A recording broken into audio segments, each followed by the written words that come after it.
Hi, എല്ലാവർക്കും സുഖമല്ലേ? ഞാനിന്ന് വന്നിരിക്കുന്നത് രാജസ്ഥാനിൽ നിന്നാണ്.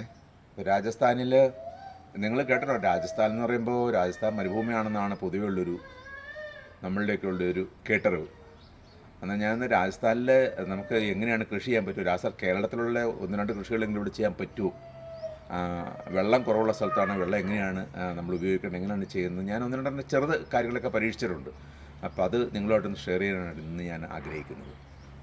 ഓക്കെ, എന്നാൽ നമുക്ക് അവിടെ പോയി ഒന്ന് നോക്കിയാലോ, എവിടെയാണ് കൃഷി ചെയ്യാൻ പറ്റുന്നത്, അതൊക്കെ നമുക്ക് നോക്കാം. Let's go.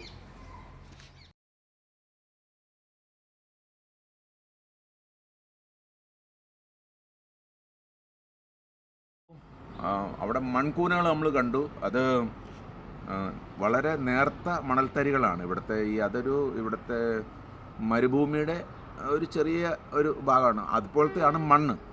തന്നെയല്ല ഇവിടുത്തെ വെള്ളത്തിൻ്റെ പരിസ്ഥിതി എന്ന് വെച്ചാൽ വെള്ളം ഏകദേശം 400 മുതൽ 500 അടി താഴെ നമ്മൾ ബോർവെല്ല് കുത്തിയാൽ മാത്രമേ നമുക്ക് വെള്ളം കിട്ടുകയുള്ളൂ.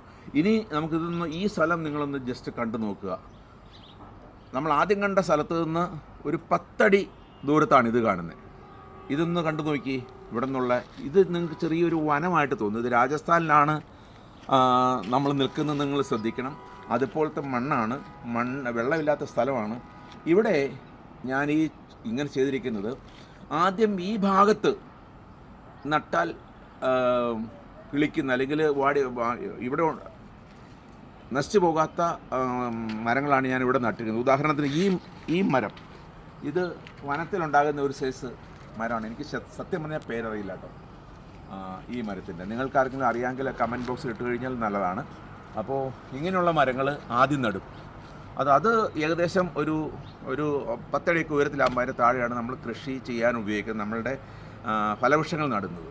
അതിനോട് ചേർന്ന് ഞാനിവിടെ നട്ടിരിക്കുന്നത്, നമുക്ക് നെല്ലി മരം നട്ടിരിക്കുന്നത് കാണാം. നെല്ലിമരം വളരെ പൂത്ത് അതിനകത്ത് കായുണ്ടായി കുലഞ്ഞു കിടക്കുന്ന നമുക്ക് കാണാൻ പറ്റും. ഞങ്ങൾക്ക് ഇപ്പോഴത്തെ വിളവെടുത്തു കഴിഞ്ഞാൽ ഏകദേശം ഇന്ന് പറിച്ചാൽ ഒരു കിൻഡലിൽ കൂടുതൽ നമുക്ക് ഇവിടെ നെല്ലിക്ക പറിക്കാനായിട്ട് ഇപ്പോൾ കിടപ്പുണ്ട്. അപ്പോൾ അതിനോട് കൂടെ തന്നെ ഒരു ഭംഗിക്ക് വേണ്ടി ഈ ചെമ്പകത്തിൻ്റെ മരം നട്ടിട്ടുണ്ട്. ചെമ്പകത്തിൻ്റെ ഇത് നമ്മുടെ കേരളത്തിലെ വാളംപുളിയാണ് ഈ നട്ടിരിക്കുന്നത്. നമ്മുടെ കേരളത്തിലെ വാളംപുളിയാണ്. വാളംപുളി ഒരെണ്ണമല്ല, ഈ ഭാഗത്ത് പലതും വാളംപുളികൾ നട്ടിട്ടുണ്ട്. അതിനോട് ചേർന്ന് നെല്ലിയും നട്ടിട്ടുണ്ട്. ഇവിടെ താഴോട്ട് നോക്കുമ്പോൾ ഇതിൻ്റെ ഇടയ്ക്ക് നമ്മൾ നട്ടിരിക്കുന്നത് മഞ്ഞളാണ്. നമ്മൾ കേരളത്തിൽ നിന്ന് മഞ്ഞൾ കൊണ്ടുവന്നിട്ട് മഞ്ഞൾ ഇവിടെ നട്ടിരിക്കുകയാണ്. നമുക്കിത് കാണാം. ഇതുവരെ ഞങ്ങൾ ഇതിൻ്റെ വിളവെടുത്തിട്ടില്ല. എങ്ങനെയാണ് ഇതിൻ്റെ താഴെ വിളവുണ്ടാവുമെന്ന് പറയാൻ പറ്റില്ല. ഇത് നമ്മുടെ നാട്ടിലെ ഇലഞ്ഞിയുടെ ചെടിയാണ്. ഇലഞ്ഞിപ്പൂ മണമൊഴുകി വരുന്നു. അപ്പോൾ ഇത് ഇലഞ്ഞിയാണ്. അപ്പോൾ എങ്ങനെയാകും ഇത്? ഇപ്പോൾ വളർന്നു വരുന്നുണ്ട്, ഇതിൻ്റെ ഇടയ്ക്ക് നിൽക്കുന്നുണ്ട്, ഇലഞ്ഞി വളർന്നു വരും. അതിനോട് ചേർന്ന് തന്നെ കാട്ടുമരമുണ്ട്. ഇത് ആര്യവേപ്പാണ് ഞാൻ കൂടുതൽ ഇവിടെ നട്ടിരിക്കുന്നത്. അപ്പോൾ ആര്യവേപ്പിൻ്റെ താഴെ മറ്റ് കൃഷികൾ ചെയ്യാൻ പറ്റും. ഇവിടെ ഈ കറ്റാർ വാഴ നമ്മൾ നട്ടിട്ടുണ്ട്. നമുക്ക് ആവശ്യമുള്ള മരുന്നിന് വേണ്ടി ഉപയോഗിക്കാം.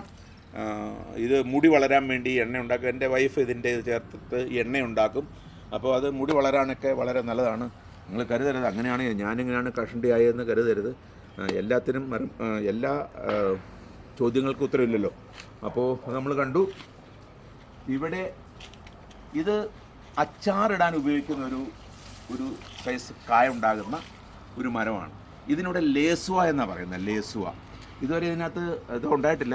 പ്രത്യേകിച്ച് രാജസ്ഥാനിലെ ഏറ്റവും ഫേമസ് ആയിട്ടുള്ള അച്ചാർ ഇടാൻ വേണ്ടി ഉപയോഗിക്കുന്ന ഒരു ഫലവൃക്ഷമാണിത്. ഇതുവരെ അത് ഉണ്ടായിട്ടില്ല. ഇതിൻ്റെ പേര് ലേസുവ എന്നാണ്.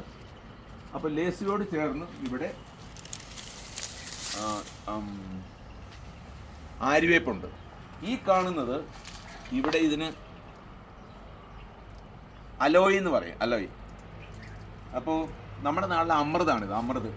അപ്പോൾ ആര്യവേപ്പിനകത്ത് കയറിക്കിടക്കുന്ന അമൃതിന് അത് ഭയങ്കര ഔഷധ ഗുണം ഉണ്ടാവുമെന്ന് പറഞ്ഞാൽ മറ്റ് മരങ്ങളിൽ കയറുന്നതിനേക്കാൾ വളരെ കൂടുതൽ ഔഷധ ഗുണമുള്ള ഒരു അമൃതിൻ്റെ ചെടിയാണിത്. അമൃത് നമ്മുടെ നാട്ടിൽ അമൃത് എന്ന് പറയും, ഞങ്ങളിവിടെ അതിന് ഇലോയി എന്ന് പറയും. അപ്പോൾ ഇവിടെ അതോട് ചേർന്ന് തന്നെ ഞങ്ങൾ പക്ഷികൾക്ക് കുടിക്കാനുള്ള വെള്ളം വെച്ചിട്ടുണ്ട്. ഇവിടെ ചൂട് സമയത്ത് ഭയങ്കര ചൂടായിരിക്കും.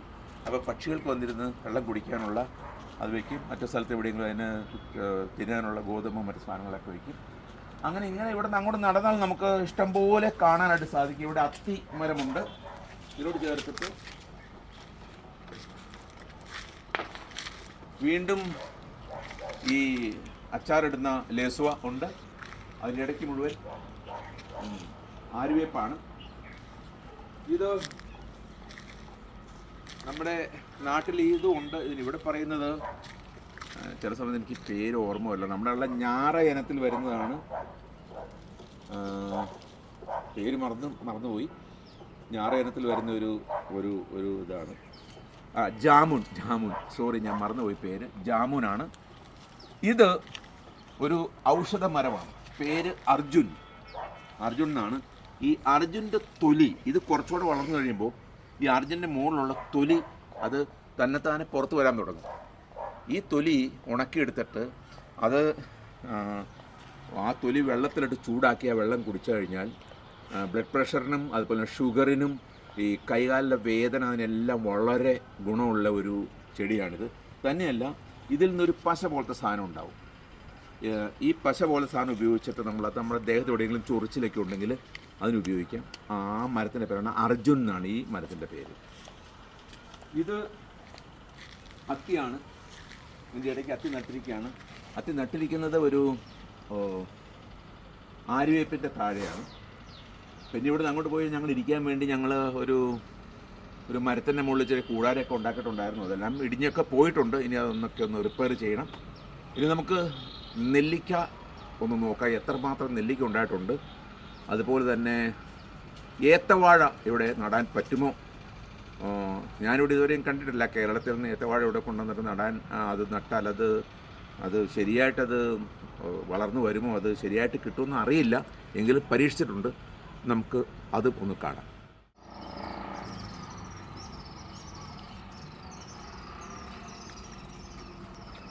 ഈ കാണുന്നത് നമ്മുടെ നാട്ടിലെ ഏത്തവാഴയാണ്.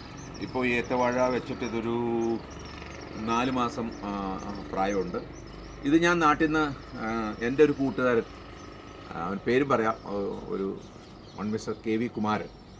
എൻ്റെ മൂത്ത മോനും നാട്ടില്ല. അപ്പോൾ അവർ രണ്ടുപേരും കൂടി എനിക്കൊരു 4-5 വാഴയുടെ ചെറിയ അതിൻ്റെ വിത്തുകൾ തന്നു വിട്ടു. അതിനകത്ത് 2 ഞാൻ എൻ്റെ മറ്റൊരു കൂട്ടുകാരന് കൊടുത്തു. ഇത് ഞാൻ പരീക്ഷണാർത്ഥം നട്ടിരിക്കുകയാണ്. അപ്പോൾ നമുക്ക് കാണാം ഈ നിലവാരത്തിൽ ഏത്തവാഴ ഇവിടെ എത്തിയിട്ടുണ്ട്. ഇനി വരാൻ പോകുന്ന തണുപ്പ് സീസണാണ് വരാൻ പോകുന്നത്. അപ്പോൾ തണുപ്പ് സീസണിൽ ഇത് എങ്ങനെ സർവൈവ് ചെയ്യും എന്നുള്ള കാര്യം ഇപ്പോൾ പറയാൻ പറ്റില്ല. എൻ്റെ ആദ്യത്തെ കൃഷിയാണ്. നമുക്ക് പിന്നെയും ഇനി ഇത് വാഴ കൊലയാകുന്ന ഒരു സമയത്ത് അടുത്ത അതിൻ്റെ ഒരു എപ്പിസോഡ് ചെയ്തിട്ട് നിങ്ങളത് കാണിക്കാനായിട്ട് ഞാൻ ആഗ്രഹിക്കുന്നുണ്ട്. ഈ ഭാഗത്ത് ഞാൻ മൃഗങ്ങളെയൊക്കെ വളർത്തിക്കൊണ്ടിരുന്നതാണ്. ഇതിനകത്ത് കോഴികൾ, ഗിനിക്കോഴി, സാധാരണ കോഴി, നാടൻ കോഴി, താറാവ്, പിന്നെ ഈ പറയുന്ന പാത്ത എന്ന് പറയുന്നത് വളർത്തിയിരുന്ന മറ്റൊരു സ്ഥലത്തായിരുന്നു, ഇവിടെ ആയിരുന്നു. ഇപ്പോൾ അതൊന്നുമില്ല. അവിടെ ഒരു ചെറിയ ടാങ്കൊക്കെ ആയിട്ട് അതിനകത്താണ് ഇട്ടിരുന്നത്. പക്ഷെ ഇവിടെ ഈ കാട് പ്രദേശം ആയതുകൊണ്ട് ഇവിടെ പാമ്പിൻ്റെ ശല്യമുണ്ട്. അങ്ങനെ സ്നേക്ക് ബൈറ്റ് ഉണ്ടായി, കുറച്ചൊക്കെ അത് ചത്തുപോയി. അപ്പോൾ പിന്നെ അതിനോടത്തുള്ള പിന്നെ വിഷമായി, അങ്ങനെ സൂക്ഷിക്കാനുള്ള ബുദ്ധിമുട്ടായി. അങ്ങനെ ക്രമേണ അത് പലതും ചത്തുപോയി. പിന്നെ ഞാനത് അതിനെ പിന്നെ ശ്രദ്ധിച്ചില്ല, അതിനെ വളർത്തണമെന്ന് പിന്നെ ആഗ്രഹിച്ചില്ല. അത് കാരണം ഇതിപ്പോൾ തൽക്കാലം ഇങ്ങനെ അടച്ചു കെട്ടിരിക്കുക. ഇപ്പോൾ ഞങ്ങളുടെ ലിയോ വാ. അപ്പോൾ ഇതിന് ആദ്യം ഞാൻ പറഞ്ഞ പോലെ തന്നെ ചുറ്റും ഇതിനെല്ലാം മരങ്ങളുണ്ട്. നമ്മൾ ആദ്യം കണ്ട ഭാഗം അവിടെയാണ്. ഞാനിത് നെറ്റിട്ടിരിക്കുമായിരുന്നു, മറ്റ് മൃഗങ്ങളൊന്നും ഇതിനകത്ത് കയറാതെ. എന്താണെങ്കിലും ഇപ്പോൾ അതിനകത്ത് കേരളത്തിൻ്റെ ഏത്തവാഴയായി. നമുക്ക് നോക്കാം ഏത്തവാഴ എത്രത്തോളം സഫലമാവും, കേരളത്തിലെ ഏത്തവാഴ രാജസ്ഥാനിൽ സഫലമാവും എന്ന് നോക്കാം. ഞാൻ എന്നെക്കുറിച്ച് പറഞ്ഞില്ല. ഞാനൊരു കർഷക കുടുംബത്തിൽ ജനിച്ചതാണ് കേരളത്തിലെങ്കിലും ഞാനിവിടെ ഒരു സ്കൂൾ നടത്തുകയാണ്. ഞങ്ങൾക്കിവിടെ സ്കൂളാണ്. സ്കൂൾ ബിൽഡിങ്ങിൻ്റെ ആ കോമ്പൗണ്ടിലാണ് നമ്മളിപ്പോൾ നിൽക്കുന്നത്. അപ്പോൾ സ്കൂളിനെക്കുറിച്ച് മറ്റൊരു എപ്പിസോഡിൽ എങ്ങനെയാണ് ഈ സ്കൂൾ തുടങ്ങിയത്, ഈ സ്കൂൾ ഇത്രത്തോളം സഫലമായത് എങ്ങനെയാണെന്ന് മറ്റൊരു എപ്പിസോഡിൽ ഞാൻ പറയാം. അതിൻ്റെ എന്തൊക്കെ ചലഞ്ചസ് ആയിരുന്നു ഇവിടെ ഉണ്ടായിരുന്നു, അതിനെക്കുറിച്ച് അടുത്ത എപ്പിസോഡിൽ നിങ്ങളോട് ഷെയർ ചെയ്യാൻ ഞാൻ ആഗ്രഹിക്കുന്നു. നിങ്ങളുമായി കാര്യം ഷെയർ ചെയ്യുമ്പോൾ എനിക്ക് വളരെ സന്തോഷമുണ്ട്. കാരണം ഞാൻ കേരളത്തിലല്ല ജീവിക്കുന്നെങ്കിൽ തന്നെ ഞാൻ ചിന്തിക്കുന്നത് മലയാളത്തിലാണ്, സ്വപ്നം കാണുന്നത് മലയാളത്തിലാണ്, ആ ഓർമ്മകളിലൂടെ ജീവിക്കുന്ന ഒരാളാണ്. അപ്പോൾ ഒരു ഒരു നൊസ്റ്റാൾജിക് ഫീൽ ഉണ്ടാകുക എന്ന് പറഞ്ഞാൽ അത് ഒരു സ്വാഭാവികമാണല്ലോ. നമുക്ക് നെല്ലിയിൽ എത്രമാത്രം നെല്ലിക്ക ഉണ്ടായിട്ടുണ്ടെന്ന് കണ്ടാലോ. നെല്ലിയെന്ന് ഞാൻ പറഞ്ഞല്ലോ, ഇതിനകത്ത് നമുക്ക് നെല്ലിക്ക ഉണ്ടായി കിടക്കുന്നത് നിങ്ങൾക്ക് കാണാൻ പറ്റും. ഞാൻ പറഞ്ഞു ഇതിനകത്ത് ഇപ്പോൾ 3 നെല്ലിയാണ് എനിക്കിവിടെ ഉള്ളത്. ഇത് കുട്ടികൾ കളിക്കുന്ന ഗ്രൗണ്ടിലാണ്. ഞാൻ ഈ കുട്ടികൾക്ക് കളിക്കാനുള്ള ഒരു പ്ലേ ഗ്രൗണ്ട് ഉണ്ട്, ചെറിയ കുട്ടികൾക്കുള്ള.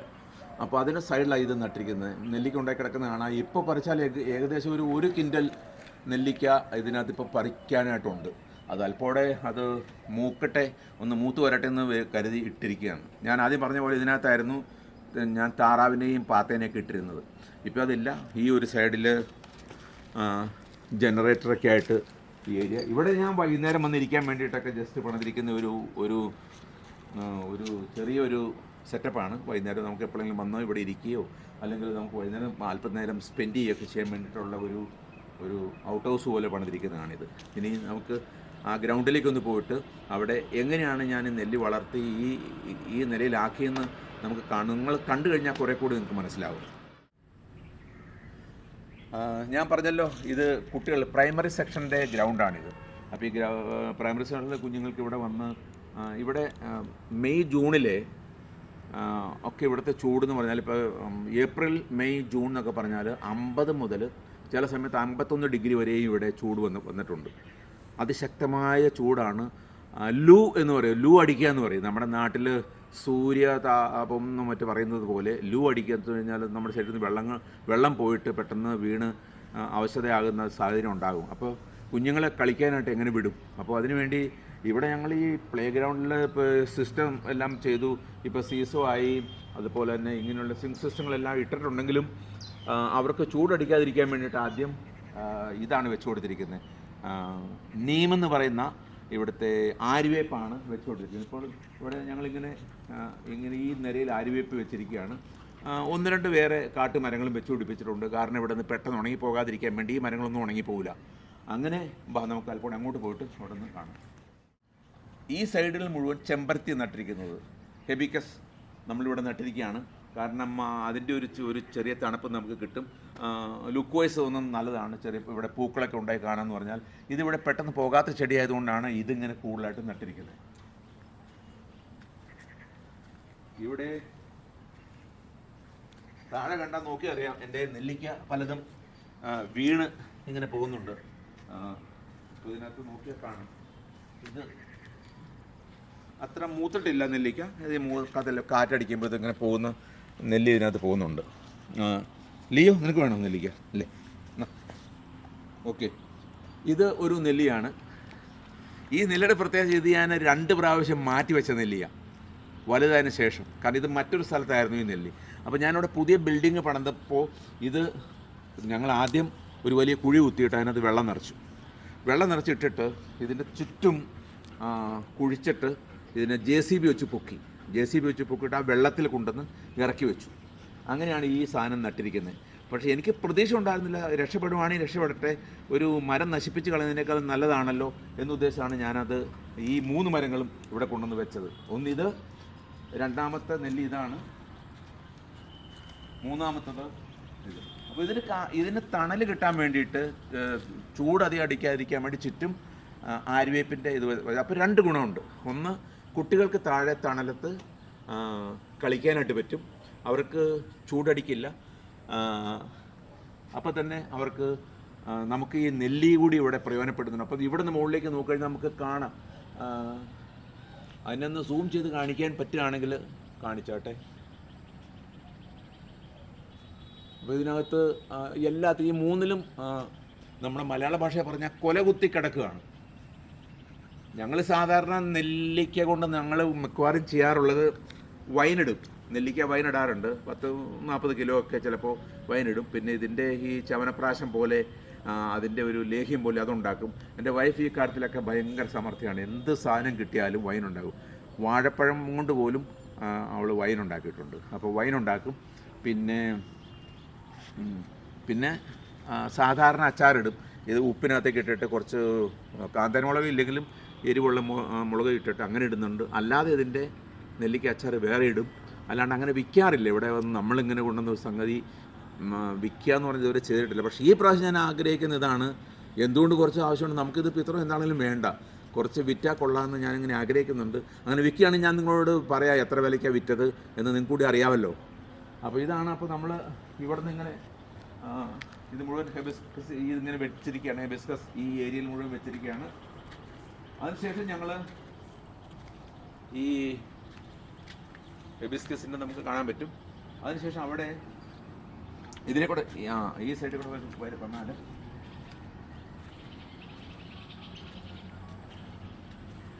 ഇവിടെ ഇതിൻ്റെ ഒരു പ്രത്യേകത എന്താണെന്ന് ചോദിച്ചാൽ, ഇവിടെ ഞങ്ങൾക്കുള്ള ചലഞ്ച്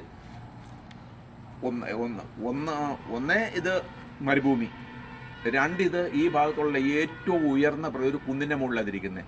മണൽ കുന്നാണിത്, മണൽ കുന്നിൻ്റെ മുകളിലാണ്. അപ്പോൾ അവിടെ നിന്ന് വെള്ളം അടിച്ചിട്ട് ഞങ്ങൾ ഈ പറയുന്ന ടാങ്കിൽ 5000 ലിറ്ററിൻ്റെ 2 വാട്ടർ ടാങ്കാണ് ഞങ്ങൾ വെച്ചിരിക്കുന്നത്. ഇവിടെ വന്നു കഴിഞ്ഞാൽ കാണാം.